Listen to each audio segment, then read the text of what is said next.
Doctor ഇപ്പം വന്ന കുട്ടിക്ക് PCOSന്റെ മരുന്നല്ലേ പറഞ്ഞു കൊടുത്തേ? അതെ. കാരണം ആ കുട്ടിക്ക് PCOS ആണ്. അയ്യോ അതെങ്ങനെ? വണ്ണമുള്ളവർക്കല്ലേ PCOS വരുന്നേ? ഈ കുട്ടി തീരെ മെലിഞ്ഞിട്ടാണല്ലോ. അമിതവണ്ണം, അതായത് ഒബേസിറ്റി എന്ന് പറയുന്നത് ഒരു ഫാക്ടറാണ്. അമിതവണ്ണമുള്ളവരിൽ PCOS വരാം. പക്ഷെ ഇപ്പൊ വന്ന കുട്ടിക്ക് ലീൻ PCOS ആണ്. ഇപ്പൊ ചേച്ചി പറഞ്ഞില്ലേ ആ കുട്ടി വളരെ മെലിഞ്ഞിട്ടാണല്ലോ എന്നുള്ളത്.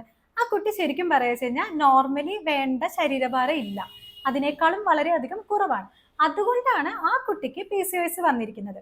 അമിതവണ്ണം ഒരു ഫാക്ടർ മാത്രമാണ്. ഓ അങ്ങനെയാണോ? ഞാൻ ഓർത്ത ഈ വണ്ണമുള്ളവർക്കൊക്കെ ഈ PCOS ഇങ്ങനെ ഉണ്ടാകുന്നതെന്നാ. അന്നേരം ഈ എന്തൊക്കെ കാരണങ്ങൾ കൊണ്ട് ഈ PCOS ഉണ്ടാകാം?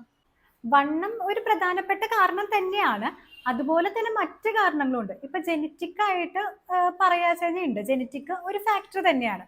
അതുപോലെ തന്നെ ഹോർമോണൽ ഇംബാലൻസ്, പലപ്പോഴും ആൻഡ്രോജൻ എന്ന് പറയുന്ന പുരുഷ ഹോർമോൺ വളരെയധികം കൂടുതലുണ്ടെങ്കിൽ PCOS വരാം. പിന്നെ ലൂട്ടിയൽ ഹോർമോൺ കൂടുതലാണെങ്കിലും പ്രൊജസ്ട്രോണിന്റെ അളവ് കുറവാണെങ്കിലും PCOS വരാനായിട്ടുള്ള കാരണങ്ങളാണ്.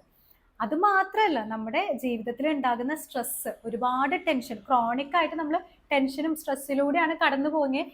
അതും ഒരു കാരണം തന്നെയാണ് PCOS വരാനായിട്ട്. അപ്പൊ PCOS എന്ന് പറയുന്നത് വണ്ണം ഉള്ളവരിൽ മാത്രമല്ല ഈ ഒരു പ്രശ്നം ഉണ്ടാകുന്നത്. ഇപ്പൊ വണ്ണം ഉള്ളവരിലാണെങ്കിലും ഇല്ലാത്തവരിലാണെങ്കിലും ഒരുപോലെ സംഭവിക്കുന്ന ഒരു കാര്യമാണ് ഇൻസുലിൻ റെസിസ്റ്റൻസ്. അതും ഒരു കാരണമായിട്ട് വരാം. അപ്പോൾ വണ്ണം കുറവാണെങ്കിലും PCOS വരാനായിട്ട് കാരണങ്ങളുണ്ട് കേട്ടോ. ഇതുപോലെ ഹെൽത്തി ആയിട്ടുള്ള ഇൻഫർമേഷൻസ് നിങ്ങൾക്കും ഡെയിലി കിട്ടണോ എങ്കിൽ ആയുർജൻ യൂട്യൂബ് ചാനലും ഇൻസ്റ്റാഗ്രാം പേജും ഫോളോ ചെയ്യുക. പിന്നെ ഈ വീഡിയോയ്ക്ക് ലൈക്ക് അടിക്കാനും മറക്കരുത്.